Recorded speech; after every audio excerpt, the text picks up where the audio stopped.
Doctor Babasaheb Ambedkar हे भारताच्या सामाजिक, राजकीय आणि शैक्षणिक इतिहासातील अत्यंत प्रभावी आणि क्रांतिकारी विचारवंत होते. त्यांनी आयुष्यभर अस्पृश्यता, जातीभेद, सामाजिक अन्याय आणि आर्थिक शोषणाविरुद्ध संघर्ष केला.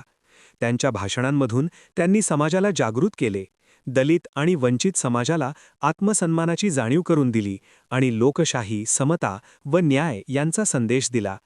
16 मे 1938 रोजी चिपळूण येथे त्यांच्या प्रचार दौऱ्यात दिलेले भाषण हे त्यांच्या सामाजिक आणि राजकीय आंदोलनाच्या इतिहासातील एक महत्त्वाचे भाषण मानले जाते.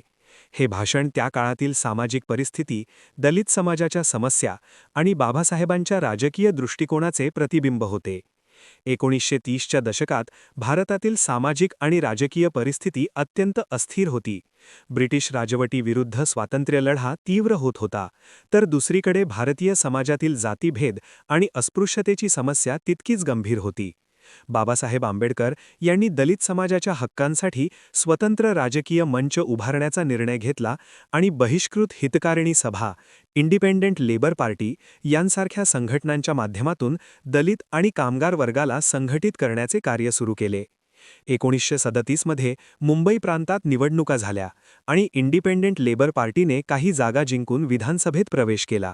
या निवडणुकांनंतर बाबासाहेबांनी संपूर्ण महाराष्ट्रात प्रचार दौरे सुरू केले.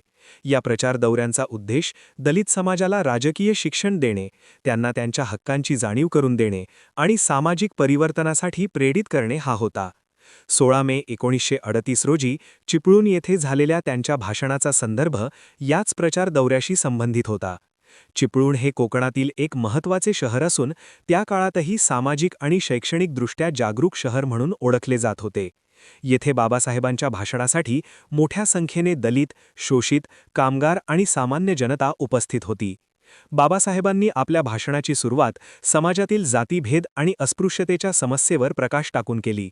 त्यांनी स्पष्ट शब्दांत सांगितले की भारतीय समाजातील जाती व्यवस्था ही मानवतेच्या विरोधात आहे आणि ती समाजाच्या प्रगतीला अडथळा ठरते. त्यांनी जातीव्यवस्थेला धार्मिक आधार देणाऱ्या परंपरांवर टीका केली आणि धर्माच्या नावाखाली चालणाऱ्या अन्यायाला आव्हान दिले.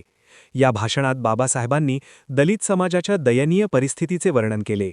त्यांनी सांगितले की अस्पृश्य समाजाला शिक्षण, रोजगार, जमीन आणि सामाजिक प्रतिष्ठा यापासून दूर ठेवले गेले आहे.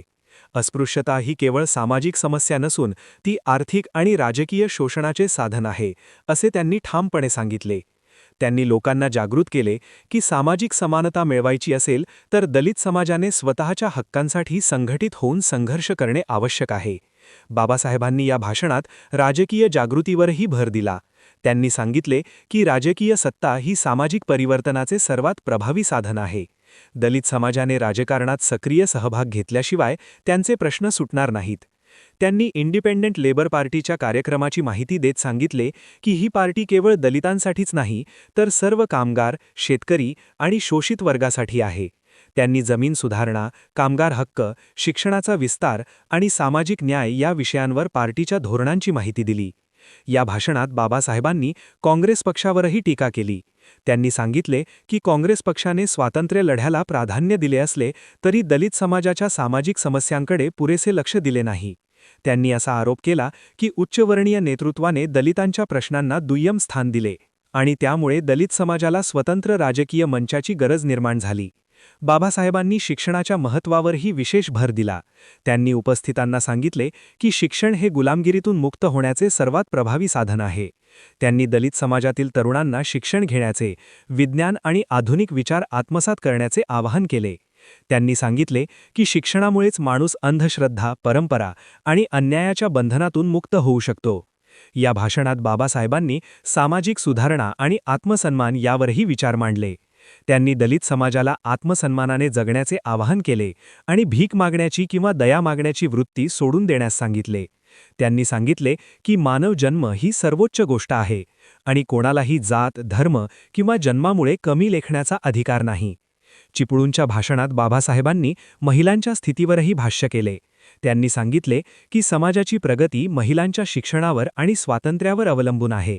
त्यांनी दलित समाजातील महिलांना शिक्षण घेण्यास आणि सामाजिक जीवनात सक्रिय होण्यास प्रोत्साहन दिले. या भाषणाचा एक महत्त्वाचा भाग म्हणजे बाबासाहेबांचा आर्थिक दृष्टिकोन. त्यांनी कामगार आणि शेतकऱ्यांच्या समस्यांवर प्रकाश टाकला. त्यांनी औद्योगिक कामगारांचे शोषण, कमी मजुरी, बेरोजगारी आणि जमीन धारणा व्यवस्थेतील अन्याय यावर टीका केली. त्यांनी राज्याने सामाजिक न्यायासाठी हस्तक्षेप करणे आवश्यक आहे, असे मत व्यक्त केले. बाबासाहेबांच्या भाषणाची शैली अत्यंत तर्कशुद्ध, प्रभावी आणि प्रेरणादायी होती. त्यांनी साध्या भाषेत पण ठोस तर्काने लोकांना समजावून सांगितले. त्यांच्या भाषणात भावनिक आवाहनाबरोबरच सामाजिक आणि आर्थिक विश्लेषण होते. त्यामुळे त्यांच्या भाषणाचा उपस्थितांवर मोठा प्रभाव पडला. चिपळूण येथील भाषणामुळे त्या भागातील दलित आणि कामगार समाजात मोठी जागृती निर्माण झाली. अनेक लोक इंडिपेंडंट लेबर पार्टीमध्ये सहभागी झाले आणि सामाजिक आंदोलनात सक्रिय झाले. या भाषणाने बाबासाहेबांच्या प्रचार दौऱ्याला अधिक गती दिली आणि त्यांच्या विचारांचा प्रसार कोकण भागात मोठ्या प्रमाणावर झाला. 16 मे 1938 रोजी दिलेले डॉक्टर बाबासाहेब आंबेडकर यांचे भाषण हे केवळ राजकीय प्रचार भाषण नव्हते, तर ते सामाजिक क्रांतीचे घोषणापत्र होते. या भाषणातून त्यांनी दलित समाजाला आत्मसन्मान, शिक्षण, संघटन आणि संघर्ष यांचे महत्त्व समजावून सांगितले. त्यांनी भारतीय समाजातील जातीभेद, आर्थिक शोषण आणि राजकीय अन्यायावर कठोर टीका केली आणि समता आणि न्यायावर आधारित समाज निर्मितीचा मार्ग दाखवला. चिपळूणचे हे भाषण बाबासाहेबांच्या व्यापक सामाजिक आणि राजकीय विचारसरणीचे प्रतीक आहे. त्यांच्या भाषणांनी लाखो लोकांना प्रेरणा दिली आणि भारतीय समाजात परिवर्तनाची चळवळ निर्माण केली.